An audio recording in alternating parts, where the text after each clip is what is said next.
Please listen carefully.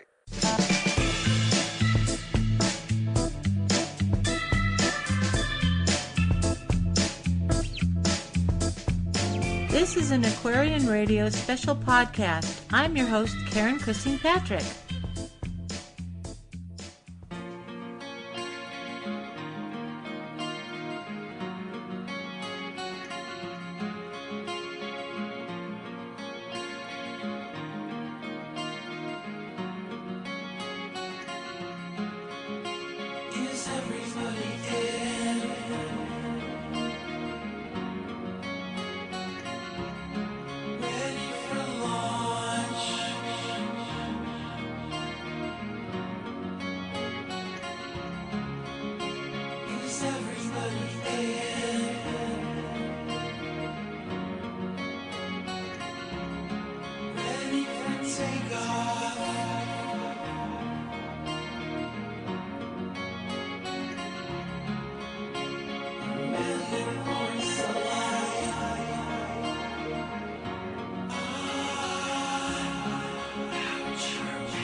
We Are Disclosure is a series of philosophical discussion with integrated experiencers, sharing their thoughts on the disclosure of the political realm, the disclosure protocol by the visitors that seems to be a pattern of peer-to-peer contact, choosing the path of exposure to gradually acclimate humanity to the reality of a populated galaxy. Our commentators are not new to the story of contact and have had time to reflect on their experiences and share the perspective. Some of our guests are witnesses to the history of humanity's foray into space. From those very early days, a subtle manipulation was in place to tell a narrative that bypasses true space and the evidence that was found in the exploration of the moon and what is still being discovered by anomaly hunters who are scouring space agency photographs in search of the true history of our planet, our local solar system, neighborhood, and beyond. It is the path of human experience whereby we truly come to terms with our paradigm galactic.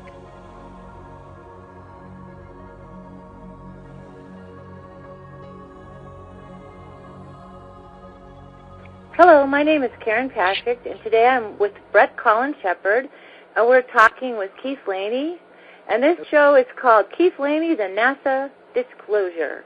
NASA, up till now, has been following the Brookings Report directives from the pre-Apollo days, the report stating the negative consequences of suddenly revealing to an unprepared populace the existence of extraterrestrial life. The general imperative has come down for soft disclosure by agencies of the government. NASA, known by its cagey response to the ET question, has earned the name for a straight answer. Faced with pressure from whistleblowers and the public, NASA has put more original images out in database form, but they are not blowing a trumpet to announce this fact. Rather, it's up to those in the know, like Keith Laney, to spread the word, and for the anomaly hunter community to look at this new information and put it into context for the rest of the public. That's wonderful. Keith Laney is a space image processing and anomalies specialist from Charlotte, North Carolina. He's a husband, father, grandfather, artist, copper master, amateur space scientist, and avid promoter and supporter of the space exploration. His primary passion is space imaging and investigating planetary anomalies. His work has been featured by NASA, mainstream news organizations, and planetary anomaly lovers the world over. Keith, actively hosts a privately unequaled online collection of space imaging, planetary curiosities, his own writings and music, which just celebrated its 14th anniversary, and that can be found at http://thehiddenmission.com. Hello, Keith. Thanks for coming. Hi. Oh, I'm glad to be here. Anything you want to add to that? No, that pretty much covers it. That's what I do. I'm just me. Love space imaging, love anomalies, love science. This thing is multifaceted. If you want to be in it with any kind of truism, then you have to stick to the basics. You have to learn, you have to be technical. You have to have a skeptical and critical mind. I managed to do all that, and I still have a hoot. Fun, or you don't do it. Oh yeah, no, it's got to be fun. I mean, look, there's the anomaly thing is the mystery, the what's beyond the campfire. The strange thing that no one's seen, the story that no one's told, and as we go out and venture out into the solar system around us, we're finding all sorts of things. And this has been going on. I've been doing this for a good 20 years now. And during this time, at first it was really a hard scrabble life to find anything. They were so secretive. The data was so restrictive. There was so little to look for, so little to look at. And everything that we saw or that we thought we saw quickly got batted down by armies of skeptics and so forth. That's not the way it is right now. We've got so many craft. We've got so much data to look at. There's so much data. Okay, let me give you an example. The Lunar Reconnaissance Orbiter that's going around the moon, taking, meter and less high-res images. It's been going around. It returns so much data that it's not even reviewed. It's automatically processed and put into the archives. So what when you're looking at a LROC image, you might be seeing something that you're the first one that's ever looked at it. And that's the honest thing. How much more uncensored can you get than that? Because for years it's been all NASA censoring our data. They're airbrushing this out. And, there's credible witnesses for a long time that, have testified to that. And, I kind of believe them. Don't you? Oh, yeah. I think one of the things I'm finding out working with Dr. Ken Johnston's images, because that's our turn to look at, stuff that's not digital, is they did enough army of smudgers to smudge out everything. And right. I'm not exactly the anomaly hunter that Brett is, but even I found a couple, so I'm real excited now because I've had a personal experience with it. And, they need, I come from a computer science background, and so we have the term that you have to have many eyeballs on something, crowdsourcing. And if you have many eyeballs on it, in their case, in the early days, it was to find bugs. So you had many eyeballs looking for the bugs. But now we have the opportunity to turn a lot of people loose and many eyeballs of the public or anyone who's interested on this raw data that you're talking about, which is really exciting. And I think NASA's not coming forth with it. They're just kind of shrugging their shoulders and putting it out there and see what happens. So that gives them plausible deniability on anything that's in them. Yes. So they can always say, well, hey, look, everything's in the archives. What do you mean we're hiding something? Yeah. Well, okay. So now it's a citizen's disclosure, right? In other words, we got to take that on ourselves. And they always build in plausible deniability. But and I would not call those army of skeptics. I would call those an army of pseudo-skeptics because a skeptic of course, have a hold an agnostic position and not have already made a decision. So that's been my new word of the month, is calling people pseudo-skeptics. Hey, wait a minute. I've been calling them that for, I may have coined that term. Really? Honestly, for years and years, because that's the first thing I ran into. People that would be refuting me, and without even looking at what I'm showing them, without even looking. Just automatically. There's no such thing, blah, and then come out and assassinate my character, and, and never touching the data. And it goes on and on. But, true skeptics, I'm a skeptic because a lot of times I look at, for something to convince me that it is something, it has to really be something. because I'm old and I'm jaded. I've done this for a long time. I've seen all the little funny, fuzzy little rocks.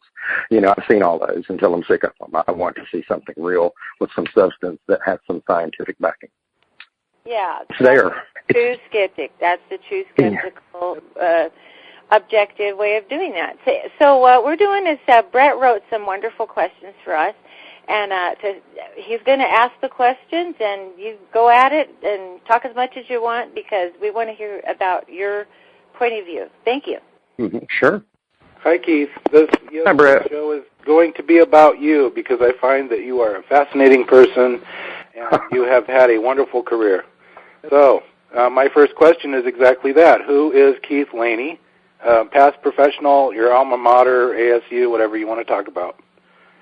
Well, I'm just a simple country guy, man. I grew up here in North Carolina, in West Virginia, Louisiana. I lived over in Europe.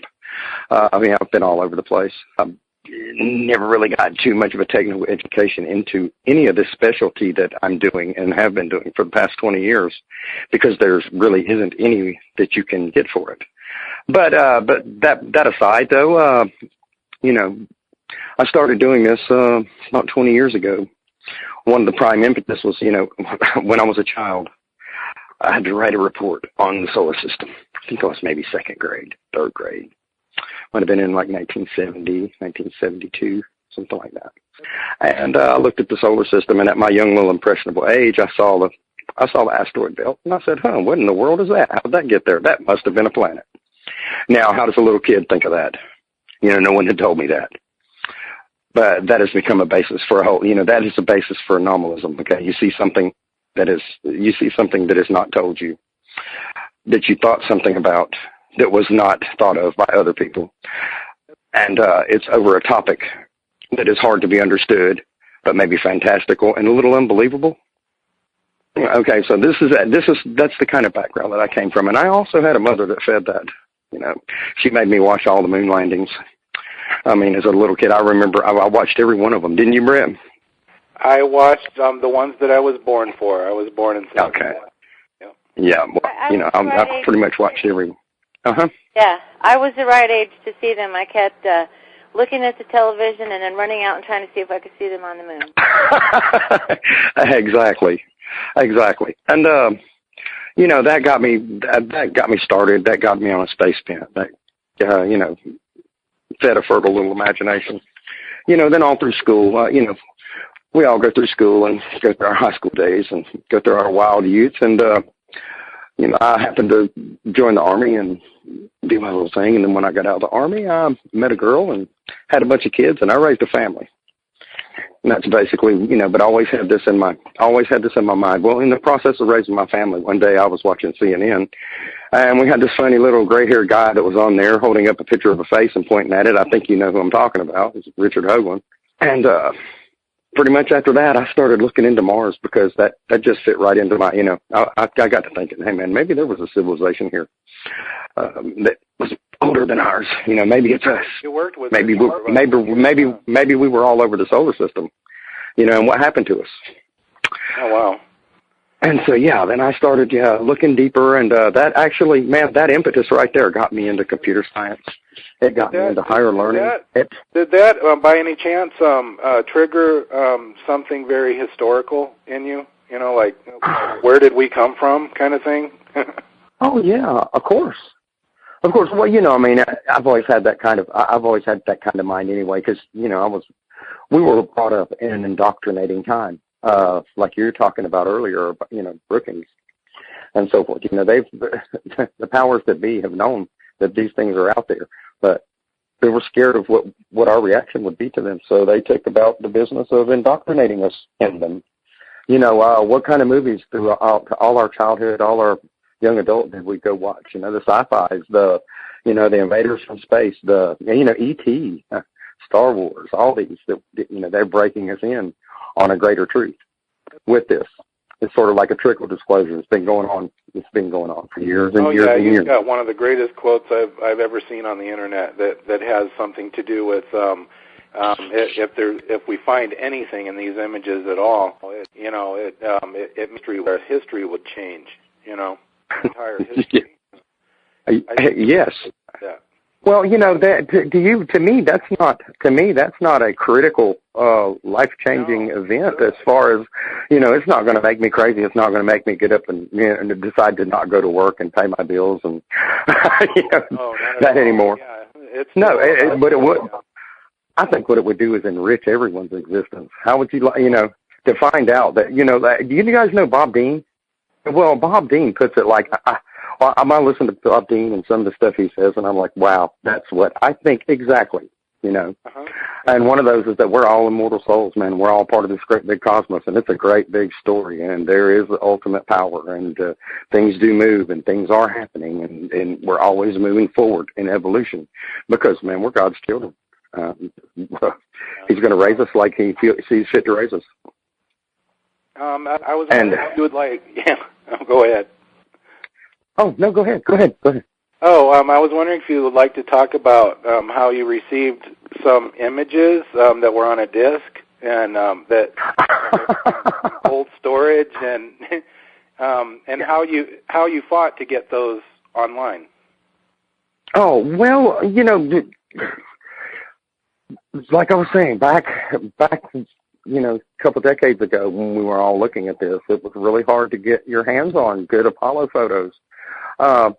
Because of the nature of them and their film. They were stored up, and they would pull them out every once in a while and, take copies of them and pass them all around, and we'd get to see third or fourth generation, so which are copies upon copies upon copies, and never the real stuff. And so, I've always been like this, man. NASA's always been really good to me. Anytime I've ever contacted them or volunteered anything or worked with them, or they've always been very cooperative and very open. And, hey, man, they're not going to come out and say, hey, aliens are here and they're coming out. They're not going to do that to you at any time. Well, that was but anything that you're doing as far as extension work, man, I've always found them a joy to work with. Anything, have you? Oh, yes, absolutely. I've talked to many NASA employees, and this was before I had an idea that they were the bad guy, and they pretty much set me straight and explained that how compartmentalized it is, and that NASA is not a person, that there's all kinds of it's a whole bunch of people with all kinds of points of view. And and I'm not going to stand up and I'm not going to defend anybody's actions or anybody's anything. All I can say is out of my own personal experience that I've had good dealings with them.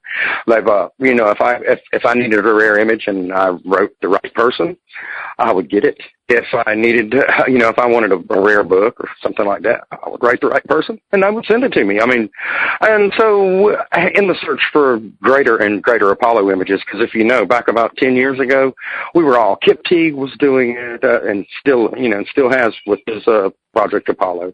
I was collecting Apollo photos and putting all my scans online.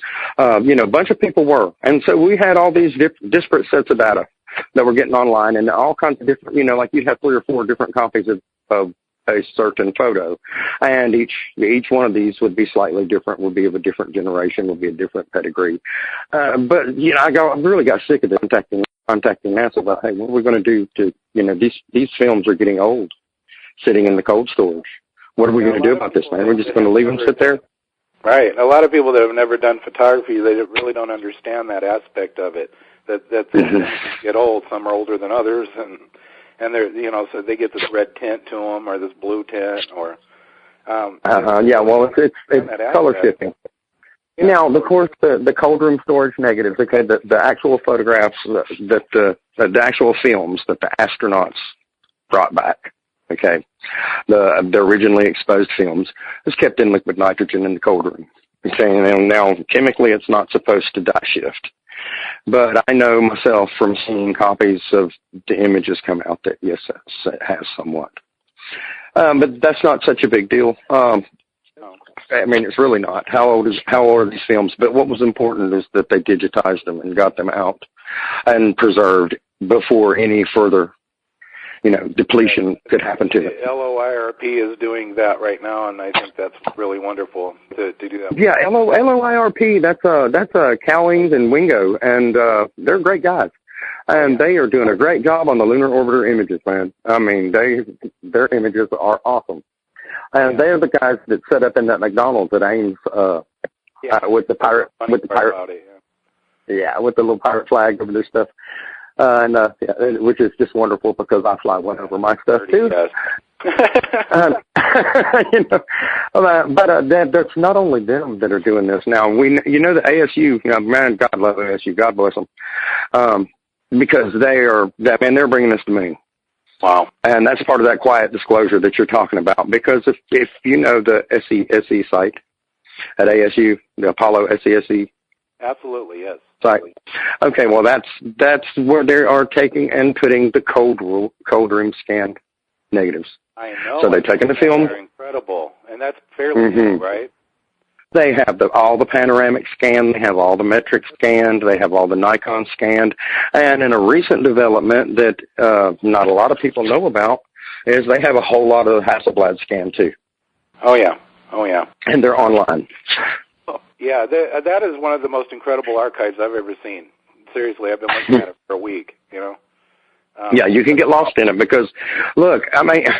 There's a fuss about Changi, Chinese sent something to the moon. I've seen their pictures. I'm looking at these old Apollo pictures. There's still nothing that holds a candle to what we did. No, not at all. These images you're talking about are in color. They're not black and white. They're not all black and white anyway. They're wonderful.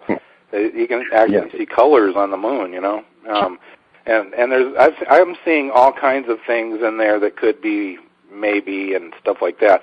As far as like ancient structures or ruins or this or that, they're just amazing to look at. And I know that's a real stretch to say, hey, there's ruins on the moon, but I've seen some that are very convincing. Yes, there are. There definitely are.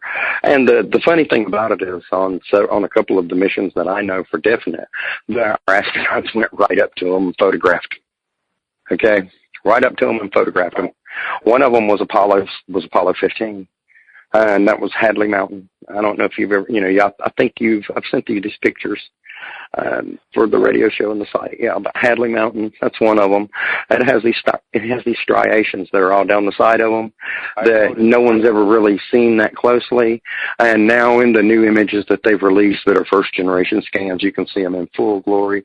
And my God, it's ruins, it's girders, it's buildings, it's so much stuff. Yeah, if that was on Earth, it'd be like dig here, Yeah, exactly. Dig here now. Well, the thing about this is we're finding this kind of stuff that the same kind of textures, the same kind of structures. We're finding them on just about everybody in our solar system that we visit with a good enough camera to see it. I mean, almost everyone. Yes. I've actually seen something stranger in the Apollo images, and especially the ones that you're talking about. There seems to be like a digital overlay or something that you can actually, what some people would call pareidolia, where you see faces in it and all that jazz. Mm-hmm. But they're themed. When I look at them as an artist, I can maybe that has to do with some kind of occult thing or something, or maybe it's some kind of extraterrestrial communication through digital. I don't know, but it's very strange, and I've based my artwork on it. It's so cool looking, Huh. But I know that there's. I've been looking for. I've separated that, and I've been looking for the actual anomalies in the ruins, and that still interests me. What are these images actually saying in a communication format or a frequency format? And, well, you got to think that technology, if it is technology indeed, that technology is so much more advanced than anything we know or imagine. So there's no way, we don't know how they communicated. We don't know this. So it opens up any and all possibilities. Oh yeah, absolutely. What sort of true image anomalies have you seen so far? What kind of true image anomalies? Well, to be honest with you, I saw this 3-sided pyramid in Mars. It's the damnedest thing I've ever seen. Yeah. It's called the Candor tetrahedron, and this is something that took years of study. It was discovered, many years ago in a mock image, and we waited patiently and ordered pictures, and High Rise came through, and they ordered pictures. And I want everybody to know that, I'm just a layman. But you know what? I'm a layman. I can point the cameras, and so can you. It takes a little education. You just got to learn how to do it. You got to learn the procedure. You got to, man, you're not going to be able to do it if you don't know how to plot latitudes and longitudes on a grid and find something on a planet, But you can educate yourself and be a part in this program, and the returns are great because the Candor tetrahedron has high-rise images that were ordered by me and returned by me, and they are spectacular, man. It's a pyramid. Oh, yeah. It's a 3-sided Rouleau tetrahedron pyramid, and I sent you the links to it. Should be, somewhere wherever you put this. But yeah, it's quite incredible. Never seen anything like it. And they kind of took the picture at an angle for me. They gave me a stereo pair, and these are high-rise images. These things are huge. If they were full size, they would be, oh man, they would be the side of your house, man. And that's even if you have a pretty good size house. But that's the kind of pictures that this camera takes. And they gave me a stereo picture of this pyramid, and you can see up one of the sides of it because the emission angle was taken where the camera was kind of looking at it from the side. So it gives a little bit of perspective if you flip the image around in the right way that you're looking against that emission angle. But in result, though, you can see right up one of the corners. And, Mars had a catastrophe before, and we think it involved flooding and all sorts of stuff. That's why, when you see little Curiosity going around and seeing the odd shapes sticking up out of the sedimentary pans and so forth, man, there's little technical items, man. It got buried in the mud, and it took eons for the wind to unbury it again.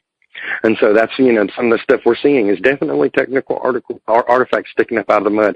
But this pyramid, you can tell that it went through a flooding event. Another thing I saw that was amazing was the D&M pyramid in Cydonia. Oh yeah, that is the most amazing. And once again, this is something that we've wanted to see for years and years and years. I put in requests for it via my High-Rise account almost 10 years ago, and then I did it again almost 5 years ago because I didn't get an image. And then I did it again last year, and I got a stereo pair of the D&M, and they are the most remarkable things you've ever seen. And they're on my website too. If you go to thehiddenmission.com, and right there in the middle on the front page is the links to all my most recent work, and the D&M is one of them. They sent me back 2 stereo images of the D&M, and they're so clear you can see if someone was standing there looking up at you, you'd probably be able to see them. It's like 23 centimeter pixel images. Remarkable. But yeah, they're, we've had them, and that's something that's one of my proudest accomplishments because everybody's been wanting to see that pyramid for almost 39 years. People have been wanting to see that pyramid. I ordered the pictures of it and they came. That's so, yeah. But that's what I'm saying though. All the NASA people, they cooperate with you. If you ask and you're nice and you know the right things to say, you don't sound like you're trying to down them. But it's just like, if you call me, I'm a businessman. I run my own business for years now. And if you call me wanting to do something for you and you're nice and you talk, hey man, I'll go the extra mile and even further for you. But if you're snappy and accusatory and think I don't know what I'm doing, I'm not going to do anything for you. I'm going to laugh at you and hang up the phone. And that's how, that's just human nature. And so I tend to go with these people with a different way. And you asked me about my disc I got. We got off on a long tangent there, but we were talking about, working with these people. Well, I went to the National Air and Space Museum looking for I found out that in the early 80s, they made a laser disc that contained every Apollo image, every lunar orbiter image, every Ranger image, every surveyor image, every image of the moon so far that had been taken by any of our space program was on that disc. It was called Lunar Disc 6. I found out that there was such a thing, and, I had an old laser disc player from back in the day, and so I wanted to see it, I thought, wow, here, finally we'll be able to see these pictures, and,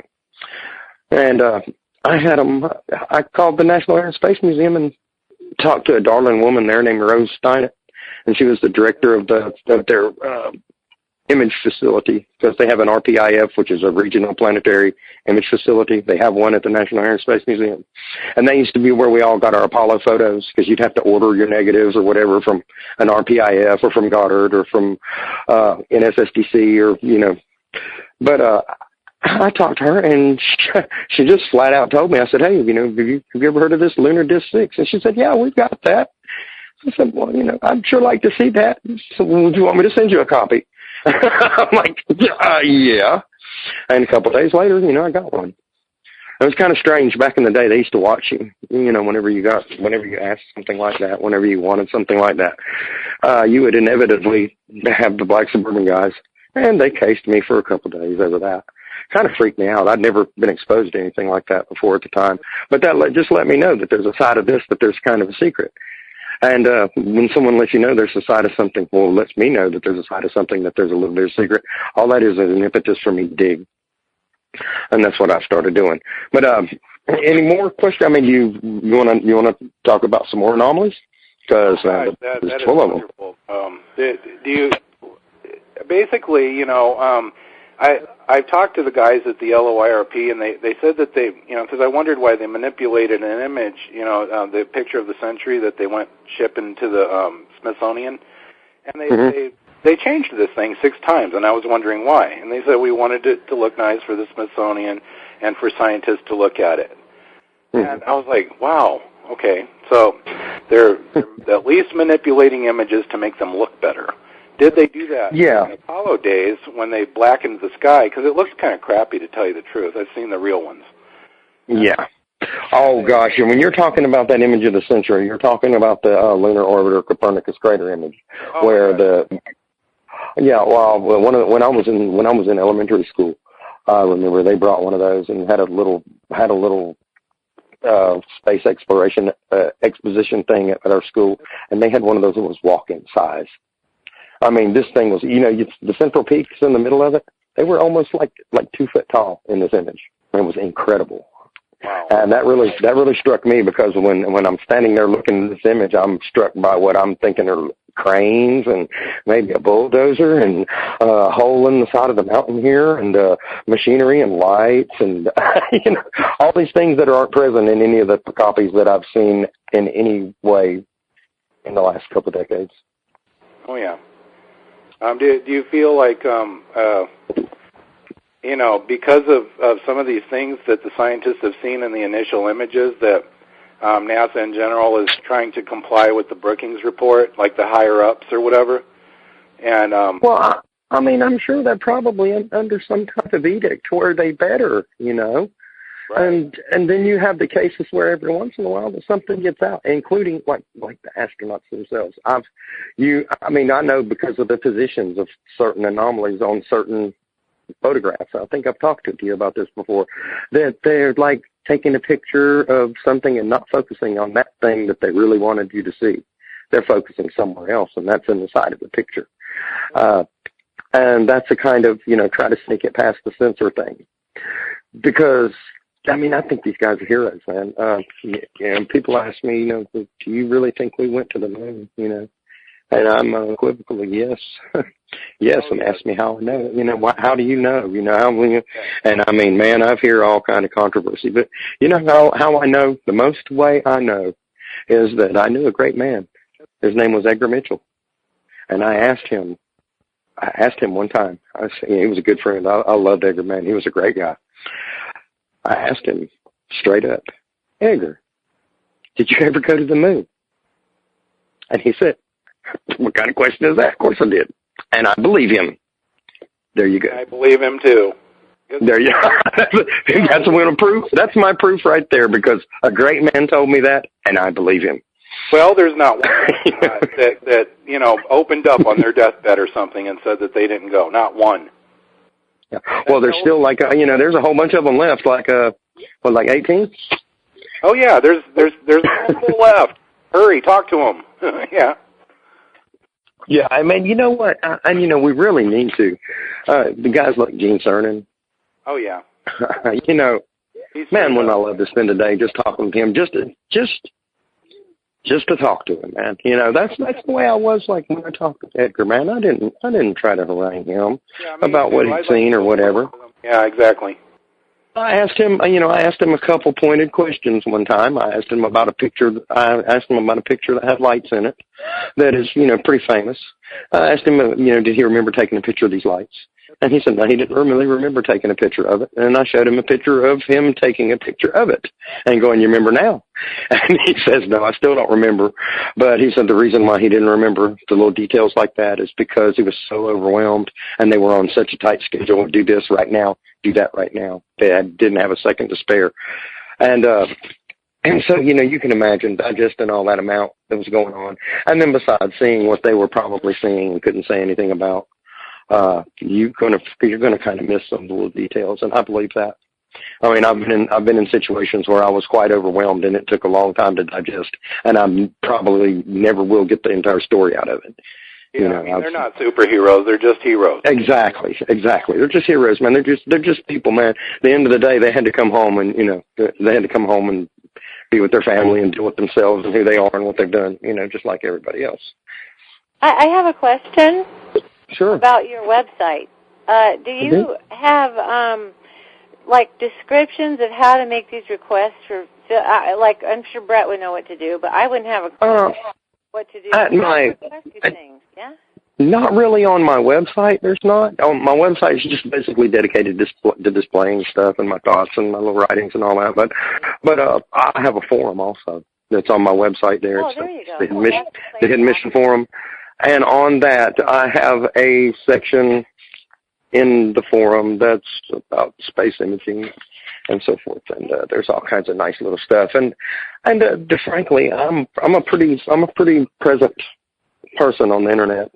And I run that site. I'm there. You know, I'm on that forum. I see things. You know, I'm an active participant. And so, you know, anybody can show up if you have a question, whatever. Join the forum, pop in and ask me a question, man, I'll answer. And, you know, it's not just me.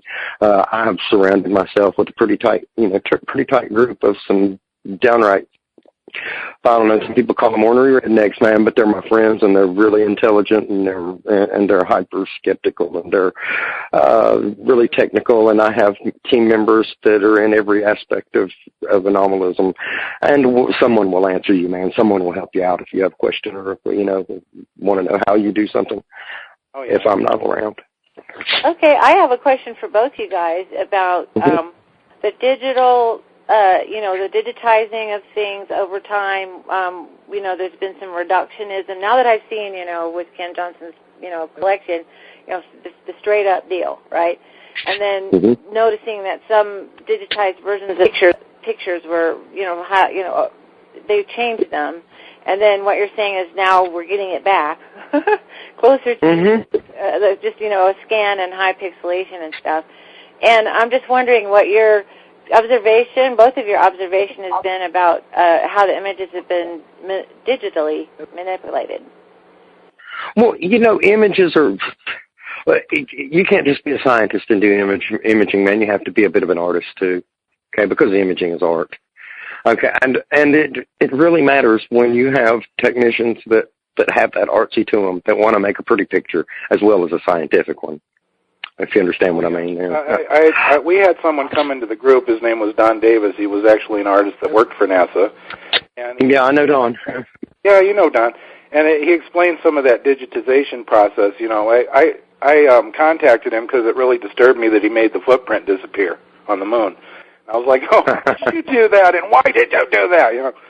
So anyway, he explained to me on the pixel level how they have they have software, or their team developed software. He said he did not develop it himself. He's not a programmer, but they developed software to make the you know, the lines go away and the, you know, some of the defects to go away. You know, like when you put the scans together and they cause like big stripes and all that. So he explained all that to me, you know, and it was really nice of him to do, even though he was like, you anomalists are crazy and all this stuff. But yeah, he's had some. Yeah, he's quite like that, man. He is. He is. Yeah, he is. But he's a lot of fun. I can barely hear you. But well, let's see. You were talking about Dawn talking about the process they went on mapping stuff. You know what? I've come across this a lot too, and I've written several articles about it later. Matter of fact, there's one on my website called "Whole Lot of Faking Going On," and there are people that are just plain out faking stuff. They're trying to. It's like they're trying to super pariah. Make this whole thing a super pariah subject. Yeah, I've noticed. I mean, and the bad thing about it is a lot of times they're using very decent anomalies to do it with. Exactly. But I've wrote a series of articles about this, and the sad thing about this is there are fakes that are, people that are plain out wanting to do this. They find an anomaly or steal an anomaly off of somebody's little discussion board where they're talking about it, run off and make a YouTube video about it. Yeah, like that one of the supposed Chinese base that changed to discovered base on the far side of the moon, and they that was a flat out painting. Yeah, and it's like the alien head found on Mars. It's the alien drone found on Mars. All these little things, and the bad thing about it is most of the things that they take and paint up and fake out and totally blow its credibility by doing so are at base great anomalies, man. For one, it's like the crab thing that went. You remember seeing that not too long ago in the Curiosity image, the little crab? It's like a crab scurrying into the hill. Well, that's not a crab. I mean, it's just no telling what it is. What's on the internet is painted to really look like a crab because we have science data for this stuff, man. I can go in and pull it right out and show you exactly what's there. And if it's not on that science data, it's really not there. Plain and simple. To display, and that a lot of that's going on too. These fakers are giving images to anomalists to present, Well, the sad thing about it is, though, is in that same photo, if you look up above the crab, along the top edge of that, there's masonry on top of that thing. Yeah, there's exactly. masonry on top. What is it, like part of the rock on top of the thing, or what? Yeah, I know. So everyone look at this crab. Oh, no, that's fake. That's bull crap, and no one even notices the wall. Right. But I think that's what the object of a lot of this is. But, the thing about this is we also have people that are making this, and they take that kind of example, and they think they can make a little money off of this, and maybe give them a little fame and notoriety, and, by all means, aren't these images weird? And then they jump off. Yeah, they jump off on a tangent and find a picture that they didn't look at properly or that they don't know exactly what they were looking at and boost it out. Oh, my God, it's a Stargate. Or it's I totally praise their creativity, I mean, they'll take a rock, a being, and everything else, Yes, but in all actuality, though, man, they're not doing their homework. And when, it's really disheartening because that kind of stuff really gets seen. It really gets seen. And then the next thing you know is, the first thing was, hey, did you see that thing? And then someone with any sense looks at it and goes, oh, it's fake. There's no such thing as that. And then it turns somebody off of it. They don't ever want to look at one again because they got fooled. Right. I don't like that either. There was one of a woman that was standing on a rock, and everybody's like, oh, gosh, it's finally proof on Mars or what. It's this fuzzy little faint image of what looks like a woman, but it's really a crack. Mm-hmm. Yeah. Yeah. Well, the thing about this is these people, they take these web display images, and it goes back to knowing what you're doing with this stuff, because it's not easy, man. This is information designed by the smartest people in the world, and they're not just going to make it in. They're not going to put it in preschool format for everybody to go in. You have to actually learn something, and you have to know how to access the catalogs. You have to know. There's so much little things that you have to know that it really pays if you wanting to to be an anomalist. You want to look through this stuff. You want to see what you can discover because you can. Oh, yeah. There's some things that you should probably need to learn first. Learn some basics about imaging, learn some basics about the planets that you're looking at, learn a little bit about geology or something. Learn a little bit about geology, learn about the camera that you're looking through. You have to know these sort of things. Those are the interesting things about them. Exactly. That's the details. Hey, look, the devil's in the details, man. Yeah. And that's the little things that let you know the validity of it. And when you're looking at a picture and you're saying, "Oh my God, look at this," for example, look at this Stargate, and you're looking at a browse image, and I can click on that very same image that you're looking at and open up the great big huge high res that shows it's a pile of little and a little dike of little dunes. Then come on, man, that's what it is. That's just. But you have to learn how to do that, though. Most people that do this and have, they're not trying to fool anybody. But they saw something that looked looked a little closer. But instead of going a little deeper, see, this is what I do. I go a little bit deeper because no one scouts archives like I do. I mean, I go in and I look and I find the weirdest looking stuff, man. And I see faces and I see all the weirdness that you can imagine. I see this too. And then I cull through it like a sea. Look, my grandma took me to the seashore one time, and she said, while we're walking along, every once in a while, she's looking at her place, and every once in a while, reaching down to pick something up. And, of course, I'm running all over the beach, and I'm picking up this shell and that shell, and I did this shell and that shell. And there's nothing really special, but I thought they were cool. And at the end of the day, I'm sitting there with Grandma when she's going through the shells, and she's got some way cool ones. She doesn't have a whole bunch. The ones she has are way cool. And I've got a big old box full of junk. Yeah. Okay. And that's what she told me. That's a lesson that she taught me. Hey, go a bunch of times and only keep the good ones. Yeah, I feel like that there is extraterrestrial life out there, and I don't think they're going to go, hey, violent Earthlings, look at us, we're here, knowing our no, why would they? Look, I mean, we're pointing our missiles and weapons at ourselves, when they're looking down. What do they think of that? A camera, a gun, they have. Yeah. Okay, I should be back now. I moved. I stuck my hand up and put my foot up and made myself into an antenna. Yourself an antenna? That's great. I love it. It is wonderful talking, about the reality of these images. That's something I rarely get to do with anyone. And well, yeah. You know what I mean? Yeah, because I've talked to all the crazy people, that are absolutely. It's not that it's their perception. They're very creative, you know what I mean? Yeah, very creative. Well, I mean, I've had people tell me, look at these little Lilliputian people, that I'm seeing on these curiosity images, and then I'm looking and I'm seeing a person there, Oh yeah, no doubt. I see them too. I'm not going to say that's a person. Look, I can sit. I know I've got a gravel driveway out of here that's got this. It's got this kind of dirt. It's got this called the Red Dog.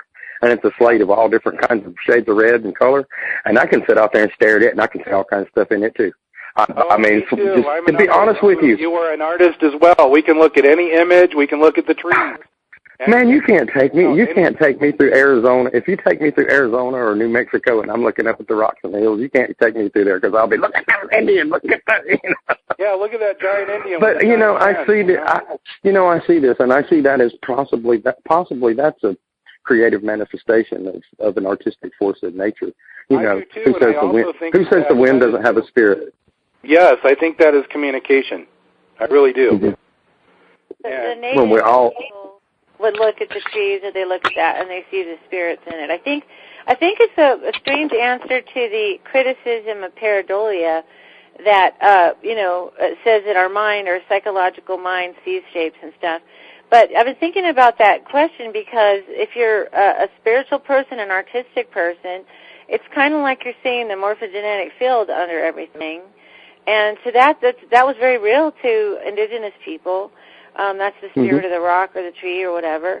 And that was probably not a very scientific answer to the question of pareidolia, but it's interesting to me. I think it's our imagination and our ability to see patterns is a plus. They have this way of being dismissive of the concept. That's just pareidolia, no, pareidolia. That's a plus. That's an evolutionary tool that has served us quite well, because it allows you to see that face and that pattern in things that are random. It's pattern recognition. One of the first ones was a lion, man. What's one of mankind's oldest primal fears? The lion that's looking through the woods at you, man.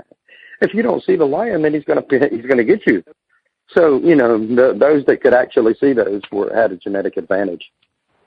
Exactly. I just actually went through Arizona, so I know what you're talking about those cactuses look like people doing dances, or the rocks look like, it's amazing right there. Yep, amazing. I think, I know, looking at these images and they're bringing up these things and inviting speculation. I mean, where does the skeptic line go with that? Because to me, like, if I see something, I go, wow, that's really cool.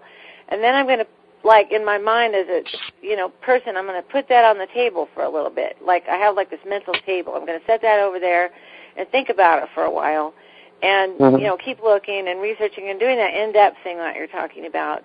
And that's a positive process. I think the concept of just dismissing everything out of hand isn't a helpful process. It makes people fearful if they're attacked in that way, number one, because we don't like to be mocked.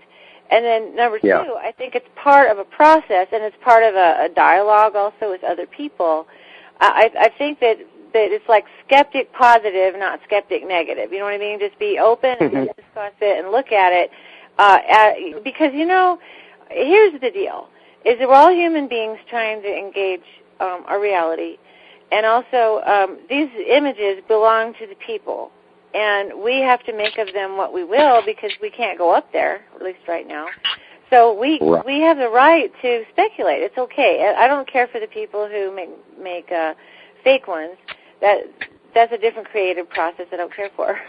But I'm saying some people are just dismissive and throw it away. And I don't think that's helpful because it makes such a narrow band view that if you want to know the truth, it's boring. A universe that's so in a box isn't very interesting. No, it sure isn't. It's got to have some mystery and some history to it, Absolutely. So how have you done that in your own career? Because it sounds like you're a skeptic positive. And how's that, how have you developed your own philosophy so you kind of stay in the space where you're having fun, but you're also being, as realistic as you can be? Oh, well, there's varying degrees. When you're talking about, like, when you're looking at something and, you're full-blown pareidolia, you're seeing the spiritual behind it. And you know what, look, I hunt for things like that. When I'm scrolling through the Mars images, man, I've got it all turned on. I mean, my chakras are open. I'm seeing it.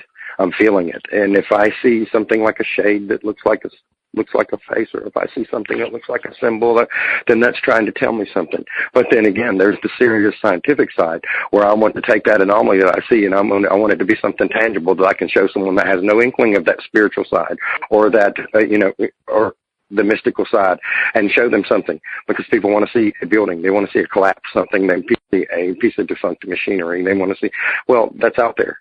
Well, you have to find that kind of stuff, and you have to validate it. And then there's sets of steps that I go through. I'm looking through something, and I see something that's really way cool, or kind of far out, or maybe kind of sketchy because it's so far out that no one would ever believe it. Yeah, along those lines. I go through validation. I get all the data that I can of that particular image, of that particular area, context, whatever. I look at it. I go into High Rise and I order pictures of it, or I go to El Rock and I order pictures of it. Or, you know what I mean? And it's a constant thing. I have anomalies on the table now that I found, in Viking images long ago. That I got mock images for later, that I got Viking images later, and now I'm ordering high-rise images for it. And, it's still going because, I want something to be proven. And in order to do that, you have to have a mass of evidence. I agree. There are definitely aspects to all this. I wanted to ask you this. Has anyone, when you were young, ever showed you images of the moon or of Mars that were on a carousel, like a slideshow or anything like that? In a carousel? I know. Well, we had this great thing when I was growing up called the Army and Air Force Educational Channel. Yeah. I grew up on Army bases, and they have soldiers have their own channel basically, but it's really the Army's channel. And they had all kind of documents and slides, and everything was always presented on that, like a super military channel. And so, not only did it teach me, look, before chemtrails and they started doing weather mod, I was seeing them doing contrail studies and stuff on the AP channel. That's a way to. I asked it is because a lady from SRI in that carousel format. At the end of an art class one day, showed me one carousel after another of the anomalies that I'm finding now. Huh. Well, you know what? Were you in the actual, standing there, or do you think you were just remembering something that was maybe an Akashic memory? Or? Oh, no Akashic or weird stuff. It was really literally at the end of my art class. Huh. And my teachers say they don't recall. I even called the lady from Stanford Research Institute that's still alive, and she said, I don't recall. It's just weird. It is a physical memory, Well, maybe you had an insertion. I believe so. Maybe I think something to that nature.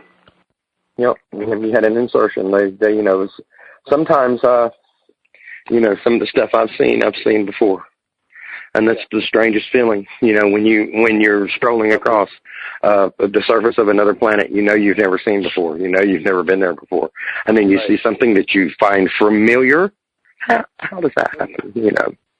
How can that happen? Yeah. But it does, though. We don't. That's not us to know. It's ours to do. Oh, yeah. And so, therefore, if you know that works for you, then you use that, because I'm a prime utilitarian person. I believe if you've got a tool and you don't use it, then you're a sucker, not vice versa. I think so, too. It's some kind of timeline thing, and so I'm just going with that. I'll just present what well, you've seen it in my art. Well, when it comes to you like that, though, aren't those the most realistic ones? At least they are in your experience. Oh, when you actually it's photorealistic to me. Mm-hmm. Clearly I see those things, and I've shown them to people, and they can't even see it. They're because it's a perception issue. It's like images that go in and out and all that, and so there's lighting and perception issues. But to me, it's completely photorealistic, like it's standing there three-dimensionally. Well, I run across that too. I'm looking at like the Pluto images that we have. I mean, mind you now, Pluto is another one of these. We only got to see it by flyby. Okay, we've pretty much gotten all the high-resolution images out of that mission that we're going to get. That, yeah. Okay, but the ones that we got are, oh my gosh, they're stunning, and I can look through them. I've got that also on my website at the Rime of Ancient Mariners page, and all that stuff on my website is right in the center. Anything we're talking about tonight is there. But on that page, I tackle these Pluto images because, man, I like great, big, huge, clear images, and I have the software and the capability to really blow stuff up and really and do it accurately, so that I'm not adding anything into the images that isn't there, or not blowing up a JPEG artifact until it looks like something. But that's part of imaging. That's part of imaging truity, and that's a skill that I've developed over the years. Ever since I cleaned up early on, and I was looking too closely and seeing squares, Mhm. And I said, well, that's not what the image is saying. So I backed off of it, and I started seeing more and more as I backed off. Mhm. But the Pluto images, though, when it took, when I'm looking in those, man, there's so much in there that when I try to describe it to someone, when I say, look right here and see it, well, I've spent hours and hours looking into this image. I've explored down through there enough where, I've explored down through it enough where I know the individual features in there, like, sort of like if you were walking through your neighborhood and this tree looks like that, and then there's the rock that's on the corner, and there's it's the same way when I'm looking through those.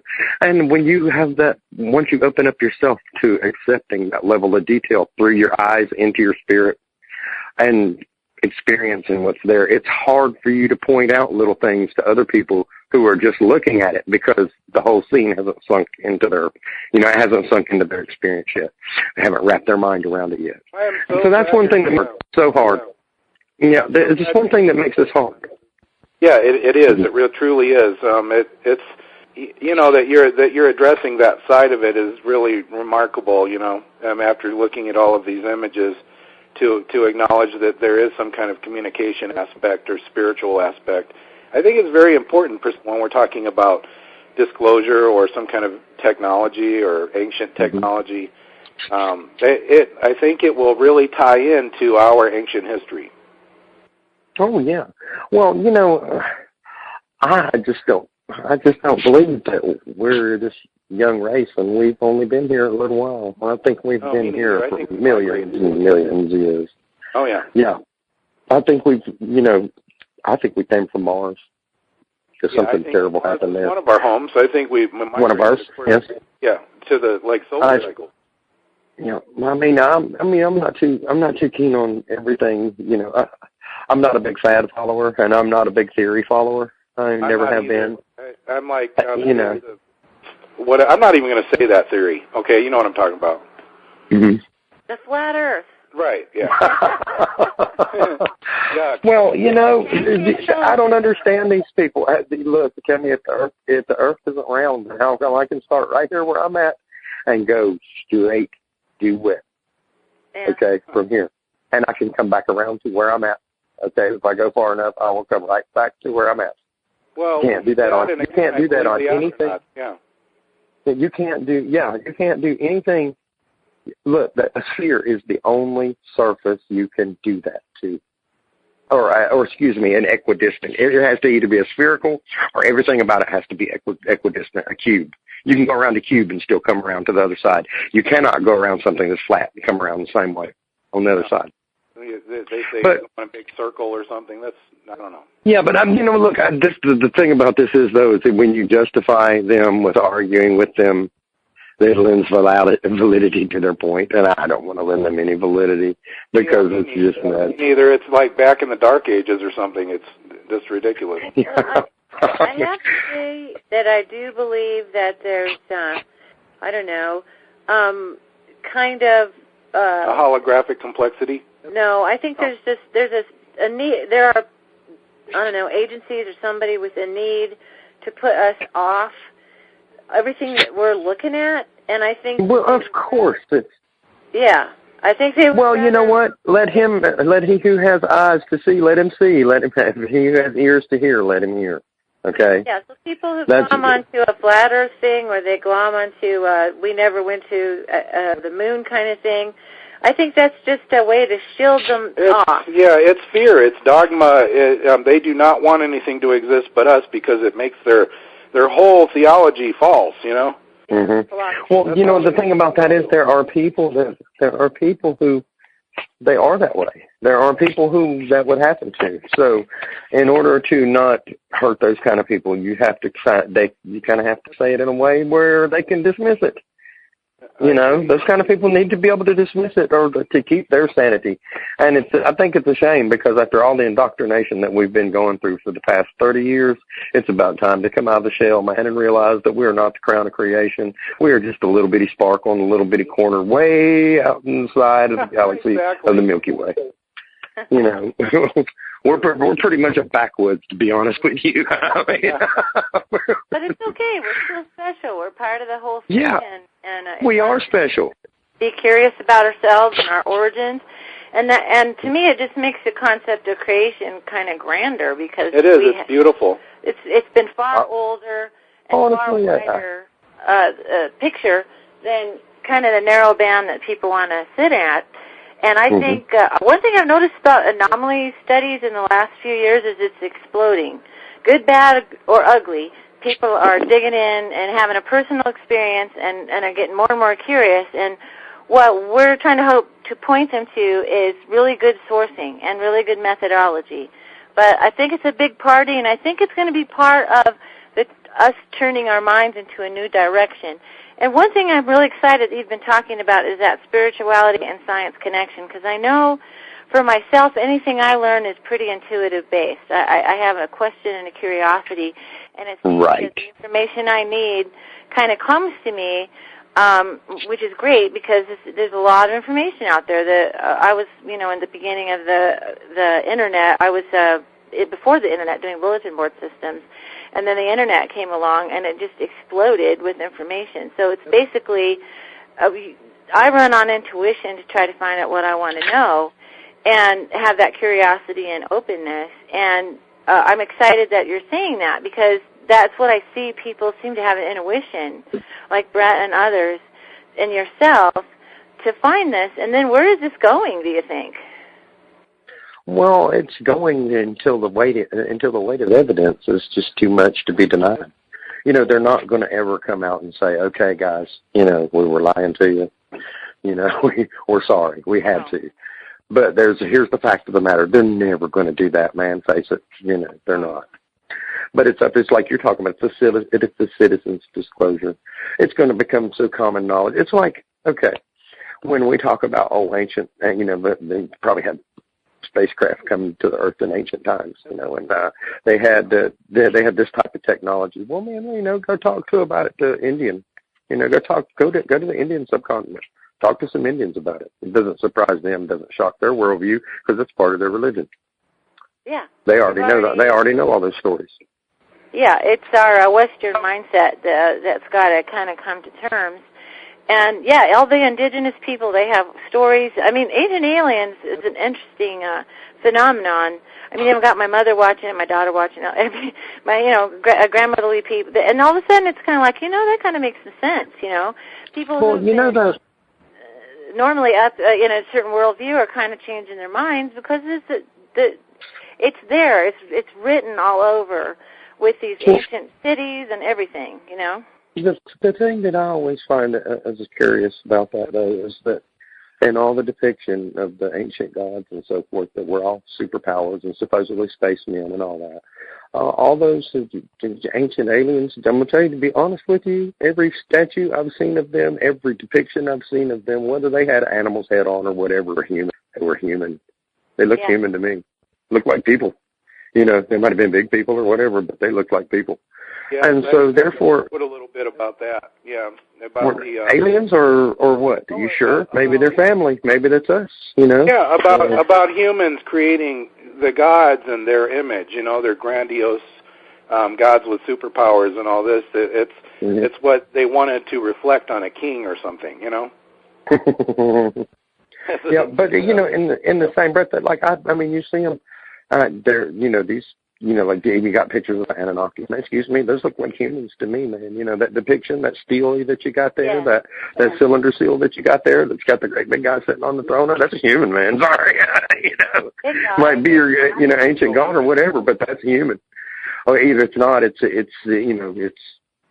our progenitors. They look human, so they made us in their image. So I guess that makes us them too.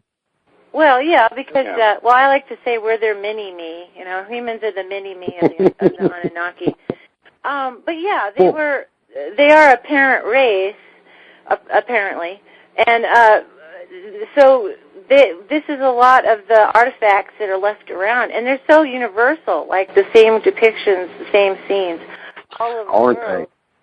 Yeah, and I think that, like you said, the weight of the evidence is going to be like that last snowflake before you get an avalanche. Yeah. But we have a bit of a battle. I think it's a battle. I know that we've gone through stuff, where we had some opposition and ridicule and whatnot.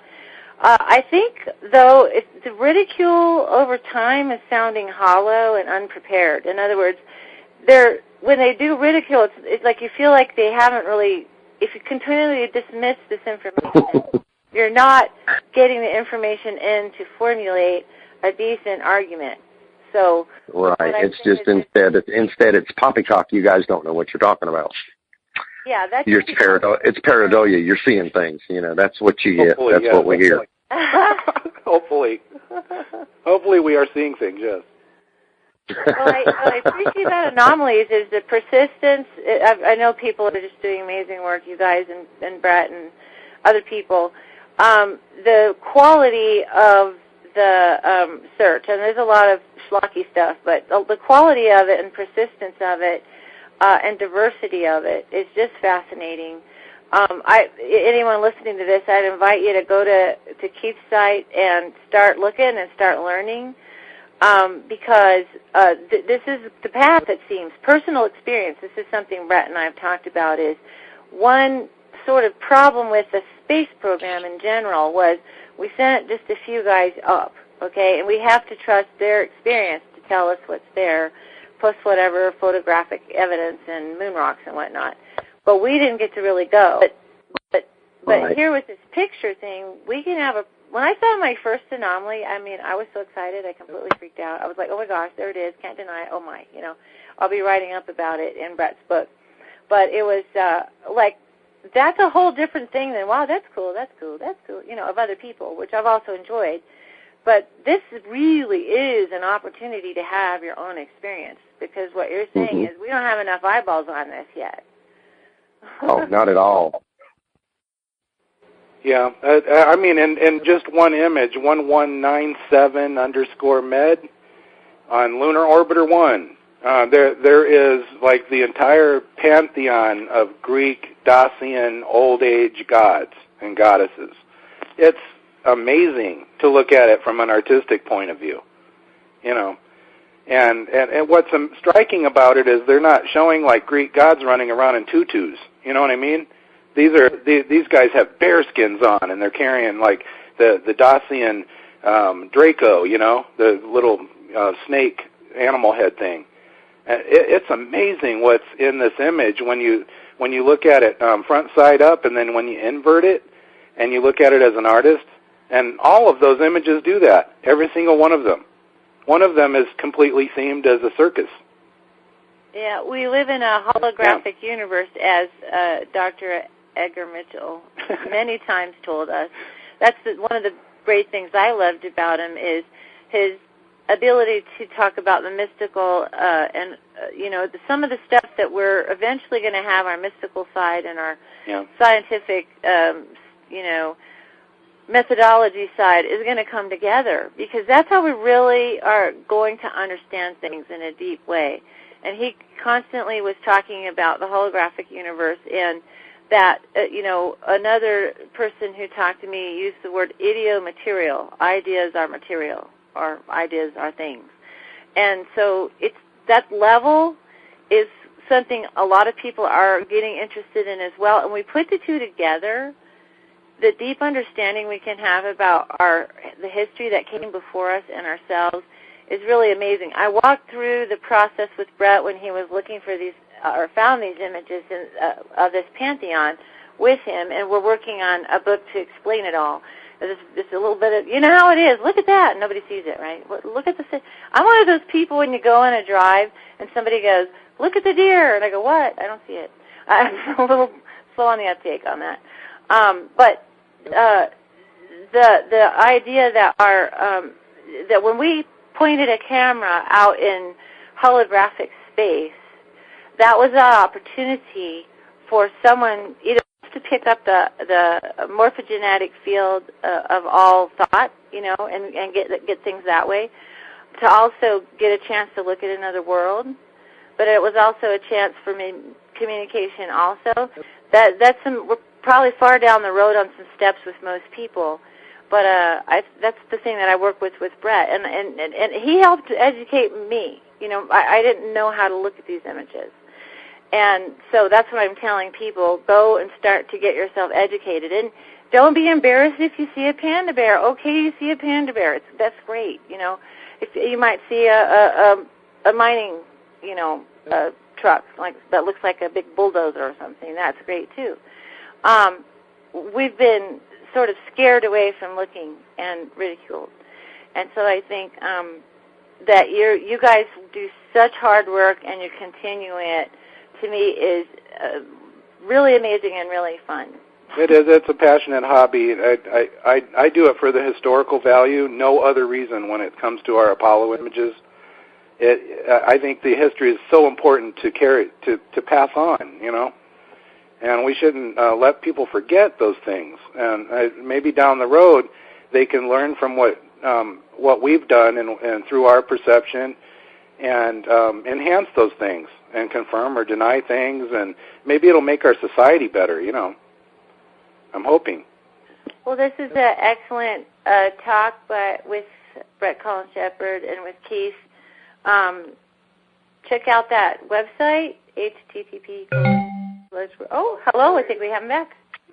Hey, I'm back. Oh, good. We wanted to give you the last word. I got cut off. I know. I don't know how that happened. But anyway, yeah. Well, anything else you want to add to this talk? It's been really excellent and uplifting. Thank you. Well, I appreciate you having me on, because any chance I get to actually get my word out, because so many people hear so many things and see so many things, but they don't get to know the real me and the things that are really important to me, and that's what I like talking about. That what I can say is I want to encourage people. It's like you said, don't be ashamed of what you see there.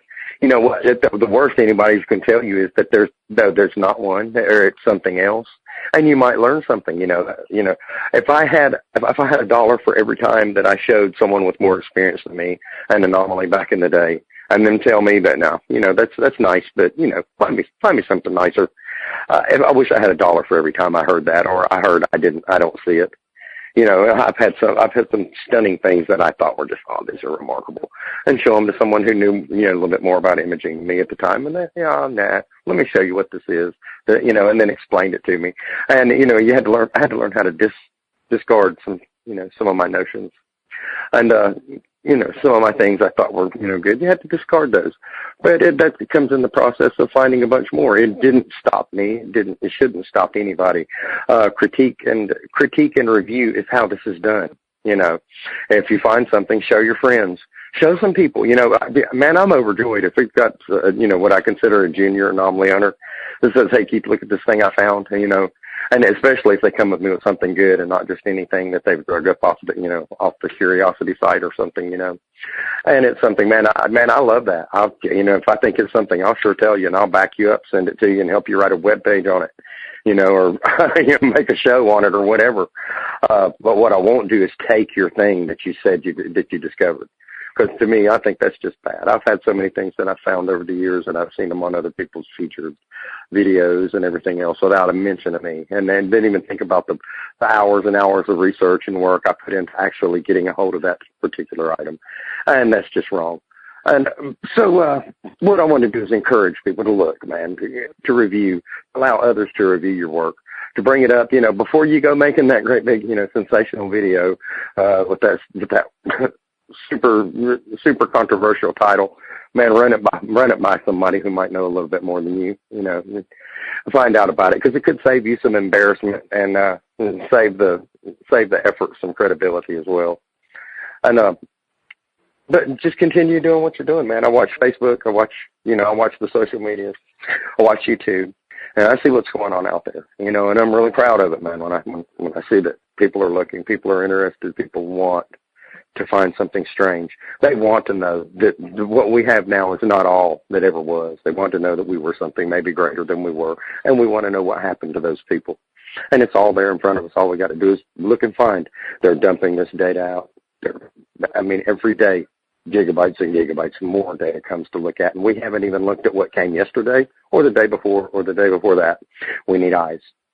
NASA can't do it. They're to the point now where they can't censor it because they've got too much data coming in. They don't have the manpower to look through all the pictures and airbrush anything. So they just take the images and put them out there. It's up to us to look through them and find all the stuff in them. Never before have we had that opportunity. They've always been so close-fisted and so censoring. Now they're not doing it anymore. Let's take advantage of it. Let's find the secrets. Let's find the thing that's going to push it right over the edge, man, that's going to be undeniable. Let's find it. In my opinion, we've already found it over and over again. Those great big pyramids on Mars prove it to me. And that's all it takes for me. But other people are not convinced if they look down and see Ronald McDonald waving up at them at the Martian McDonald's. But, man, I've had people that, they wouldn't, but, I had Mike Malin tell me one time that he wouldn't believe the D&M was artificial if he saw a highway leading up into it. Well, if you look at the D&M image and you look at the very south bottom corner of the D&M pyramid, you'll see there's a highway leading up into it. Or it have to be just to make it, you know. That's really inspiring to say that because, you know, they've never had enough eyeballs to cover stuff up. Looking at the earliest images on, they couldn't hire enough people. And now we know that, and now that's exciting to know. So, yeah, we need to, this is a really exciting time, and we definitely are on a disclosure path. And for those, I'm personally an experiencer, so, you know, I'm kind of, it's a little hat for me that this stuff, that ET life already exists. We're, you know, we're partnering together for the disclosure because I believe every person who's looking at those images is just as much of an experiencer as anybody who's seen a UFO or anything else. And it's going to be, you know, I've had the phrase going on for a while. We are disclosure. We're the ones that do it. They have to wait for us to do it because the problem has been they had no way to tell us that was socially acceptable or scientifically acceptable or anything else. So it's up to us, and now they're handing us the data. There you go. It's what many of us been hoping for a long time. That's very exciting. So thank you so much, Keith. It's been so exciting to talk to you. We will try to eventually make a format where we can have the pictures connected, or definitely the links connected so people can go look at what I'm going right now. I'm going to look at what you're talking about, definitely. So thank you so much, and you're just a delightful, down-earth person to talk to. I mean, you got your head up in the space, but you're down to earth. Well, thanks. Yeah, I really enjoyed it. I had a good time, and it's really nice to get to talk to you, Karen, and you too. You too, Britt. Well, thanks a lot so much. Yeah, and have a good rest of your day. Okay. Okay, bye. Bye.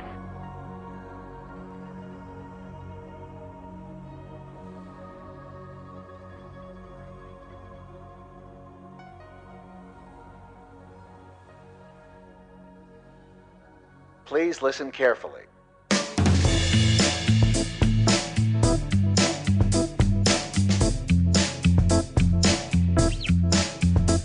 Thanks for listening to this podcast from aquarianradio.com.